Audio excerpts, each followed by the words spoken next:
हाय दोस्तों, मेरा नाम है जुनैद और आप देख रहे हैं मेरा यूट्यूब चैनल। अभी तक आपने मेरी वीडियो को लाइक नहीं करा तो पहले लाइक कर लीजिए, चैनल को याद से सब्सक्राइब कर दीजिए। जैसे कि हम लास्ट एपिसोड में देखा था, बटर अपने पूरे सत्य में आ जाता है। अब वह बड़े गुस्से के साथ कहता है, आज तुम लोग मेरे हाथों के से बड़ी दर्दनाक मौत मरने वाले हो। अब आगे एपिसोड की शुरुआत में हमें दिखाया जाता है कि वे सब उसे बड़ी गंभीरता से देख रहे होते हैं। फिर पिगी बैंक हंसते हुए कहता है, मैं तो लगभग भूल ही गया था कि एक ग्रेट मास्टर के पास क्यूआई प्रोटेक्शन बैरियर भी होता है। फिर वह हंसते हुए कहता है, बच्चे अब तुम उसे मारने के लायक ही नहीं हो, अब तुम अपनी मौत आने का इंतजार करो। फिर वह कहता है, चलो आओ मुझे हिट करो, मैं यहाँ हूँ। फिर आगे सिटी रोड चिल्लाते हुए कहते हैं, एक प्रोटेक्शन बैरियर एक ग्रेट मास्टर का ट्रेडमार्क होता है। फिर वह आगे कहता है, यदि एक बार ये बन जाए तो कोई भी हथियार इसे पार नहीं कर सकता, चाहे वह कितना ही साल क्यों ना हो। फिर हान कहता है, फादिन लो, आप फिक्र मत करिए, मैंने इसके बारे में पहले ही सोच रखा है। फिर वह आगे कहता है, पर नू थर्ड गिफ्ट आ जाए। फिर हमें दिखाया जाता है कि वहाँ पर डिब्बे डिब्बे से बन जाते हैं और उन्हें डिब्बे को देख बटलर कहता है, चेस्ट एरे। फिर हान यान भी मन ही मन कहती है कि अच्छा, इसलिए उसने ऐसे प्लेयरों को चुना था।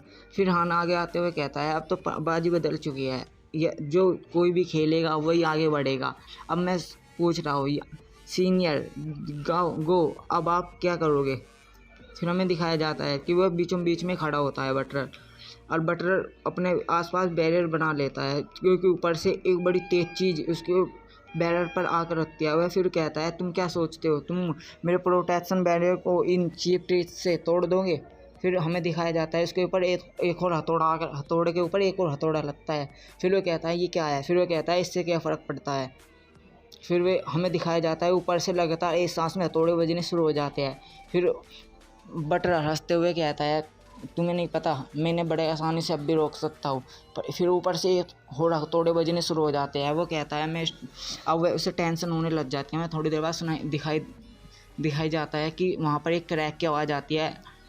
क्रैक की आवाज़ सुन पिगी बैंक के तो सिर में दर्द होना शुरू हो जाता है और वहाँ के सारे उसका प्रोटेक्शन बैरियर टूट जाता है। हमें दिखाया जाता है वो घायल हो जाता है, उसके मुंह से खून निकल रहा होता है। यह देख सिटी रोड के तो होश उड़ जाते हैं। वह कहता है, आखिर ये उसने तोड़ डाला। फिर हाँ हंसते हुए कहता है, तो सिर्फ एक हथौड़े की मार थी, वास्तव में तो आप इसे इस तरह समझ सकते हैं कि एक कील एक जगह पर ठोकी जा रही हो जिसके ऊपर से लगातार बहुत सारे हथौड़े बजाए जा रहे हो।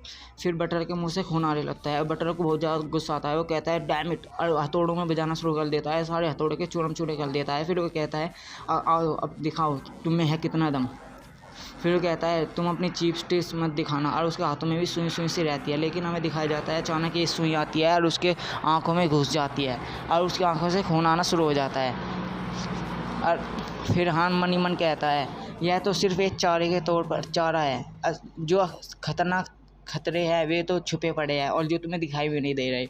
बटलर अंधाधुंध इधर उधर हमला करने लगता है। वहाँ पर राजकुमार जो पिगी बैंक है वो कहता है, आखिर कौन, तुम मुझे मार क्यों रहे हो। फिर वह आगे कहता है, तुम अपनी वो दिखाओ कूड़े कचरे और मुझे यहाँ आकर बचाओ। हमें दिखाया जाता है वे जगह बैठे होते हैं। वो हान कहता है, यह तो एक जोकर की तरह एंटरटेन कर रहा है हमें, क्या आपको अब अच्छा महसूस हो रहा है। हमें दिखाया जाता है बटलर अंधाधुंध बजा रहा है।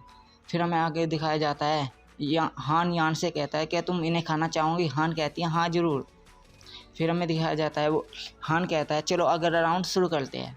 फिर वहाँ पर बहुत सारे सैनिक तलवार लेकर आते हैं और बटलर पर हमला करना शुरू कर देते हैं और बटलर उन सभी को उन पर हमला करना शुरू कर देता है और सारे सैनिकों से पिटना, फिर बराबर कटाई होने शुरू हो जाती है। ऐसे देख राजकुमार के भी सिर में दर्द होने लगता है और बटलर भी काफ़ी घायल हो चुका है।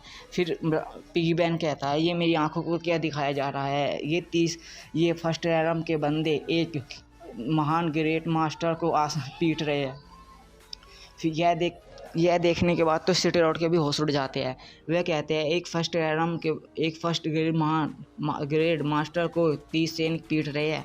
फिर वह मन ही मन कहता है, अगर हम सिंपल तरीके से इन 30 सैनिकों को लड़ाते अब तक तो ये कब्र में भी पहुंच जाते।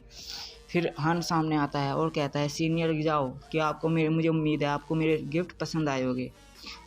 फिर बटलर कहता है, मैंने अपनी ज़िंदगी में अपने बहुत सारे दुश्मनों को मार डाला, मैंने कभी भी ये नहीं सोचा था कि मैं एक यंग लड़के के हाथों हार जाऊंगा। फिर वे आगे कहता है, इस पॉजिटिव सिटी को एक महान एक्सीडेंट जीनियस सनी लियोन मिला है। अगर मैं गलत नहीं हूँ तो मुझे राजकुमार को मारने का तरीका ये जो योजना है तुमने बनाई होगी। हन सामने कहता है हाँ ये सब मेरा किया धरा है। अब मन ही मन कहता है यह इतना घायल होने के बाद भी खड़ा है, ये किसी स्टील या फिर लोहे के उससे कम नहीं है, लेकिन यह गलत संगत में है। फिर बटलर कहता है मुझे अब यंग मास्टर यानी पिग बैंक को मारने के बाद तुम्हें डर नहीं है कि रॉयल कोर्ट अपनी यहाँ आर्मी भेजेगी। फिर वो कहता है आपको फिक्र करने की कोई ज़रूरत नहीं, हमने इसके बारे में सोच लिया है। हम कह देंगे कि आज की रात राजकुमार हमारे यहाँ के गेस्ट बड़े और उन्होंने हमारे साथ बहुत अच्छे पल बिताए। हमने उनके साथ खूबसूरत लड़कियों को बड़ी शानदारी से यहाँ से विदा किया और यहाँ से इतना खुश होके गए कि वे नाचते और गाते हुए गए। यह सुन बटलर तेज हंसने लगता है और कहता है तुम्हारा प्लान बिल्कुल बढ़िया है। तो ये सुनकर तो तुमने मेरे मन में अपनी धारणा ही बदल ली। फिर वह आगे कहता है मैं तुम्हें एडमायर करता हूँ, लेकिन तुम इतनी छोटी एज में ही इतनी ज़्यादा गहराई से सोच सकते हो तो तुम आगे हमारे लिए खतरा हो सकते हो, किसी और के लिए यानी गॉड कोर्ट के लिए खतरा हो सकती है। और वो कहता है मैं तुम्हें मार डालूंगा, चाहे मैं आज यहाँ मर जाऊँ, लेकिन तुम्हें भी मेरे साथ मरना होगा। और उस पर हमला कर देता है। हान भी चौंक जाता है और पीछे से सिटी रोड कहते हैं ये अच्छा नहीं है। यान भी कहती है रुको नहीं। फिर वह मन ही मन कहती है एक फर्स्ट ग्रेट मास्टर की पावर भी इतनी होती है, अगर वह पूरी तरह घायल भी हो यानी आखिरी सांस भी ले रहा हो तो फर्स्ट रैंक का बंदा उसे नहीं रोक सकता। यह देख हान भी थोड़े से सतना जाता है और बटलर उस पर अटैक कर देता है। फिर वह कहता है डैम इट, अब मुझे इसे देखना होगा। बटलर कहता है अब तुम मरने वाले हो। हान कहता है जल्दी आओ। हमें दिखाया जाता है उसके पैर के नीचे से एक बड़ी अजीब सी चीज़ निकलती है और बड़ी तेज़ी के साथ बटलर के सिर में छेद करते हुए चली जाती है। बटलर थोड़ी देर के लिए खड़ा रह जाता है, अचानक वह धड़ाम से नीचे गिरता है। हान भी नीचे बैठ जाता है और मन ही मन कहता है मेरी सोल अभी पूरी तरह से कंप्लीट नहीं हुई है। इसे यूज़ करने के बाद मुझे ऐसा लगता है जैसे कि मैंने अपनी पूरी बॉडी ही डिस्ट्रॉय कर ली हो। वहाँ पर हान भगी आती है और पूछती है क्या हान जी हाँ हान क्या तुम ठीक हो। वहाँ उन्हें वे भी सिटी रोड भी देख रहे होते हैं। हान कहता है हाँ मैं ठीक हूँ। फिर सिटी रोड कहते हैं यह कैसा मारने का कैसा पागलपन मेथड यानी तरीका है, पागलपन का कैसा तरीका है। फिर हान को यान उठाती है। फिर यान की नज़र सीधी पिगी बैंक पे पड़ती है। अब वह यान कहती है इसे मैं देख लूँगी, पर लेकिन उसे हान रोक देता है और आगे बढ़ते हुए कहता है मैंने तुमसे पहले कहा था जो कोई भी मेरी पत्नी को परेशान करने की कोशिश करेगा मैं उसे खुद मार डालूँगा और किसी एक को भी ज़िंदा नहीं छोड़ूंगा। फिर पिगी बैंक कहता है तुम मुझे नहीं मार सकते, क्या तुम नहीं जानते मैं एक यंग प्रिंस हूँ। अगर तुम मुझे मार देते हो कि तुम्हारी पूरी सिटी को भी ख़त्म कर दिया जाएगा, बर्बाद कर दिया जाएगा। तुम इस बेवकूफ़ी फैसले पर मत जाओ। लेकिन हान तलवार उठा लेता है। हान को तलवार उठा कर देख पिगी बैंक को भी गुस्से में आ जाता है और कहता है तुम्हारी इतनी हिम्मत, तुम क्या सोचते हो तुम मुझे मार सकते हो, मैं अकेला ही तुम्हारे लिए काफ़ी हूँ।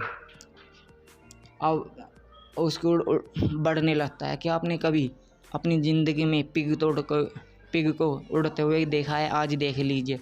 वह उसकी उड़ बड़ी तेज़ के साथ जाता है। हमें दिखाया जाता है कि ये स्लैश होता है और स्लैश और किसी ने नहीं हान ने किया होता है। उसी स्लैश में पिगी बैंक मारा जाता है। हान बड़े आसानी से कहता है क्या तुम अब खाना खाने चलोगे। उसे देख थोड़ी देर के लिए यान खड़ी रह जाती है और शर्माते हुए कहती है आओ चलते हैं। और यहीं पर हमारा एपिसोड ख़त्म हो जाता है। प्लीज़ अभी तक आपने वीडियो को लाइक नहीं करा तो लाइक कर दीजिए, चैनल को सब्सक्राइब कर दीजिए, क्योंकि मैं अपनी वॉइस को दिन पर दिन एडिट कर करके प्रोफेशनल जैसी बनाने की कोशिश कर रहा हूँ। Please support me.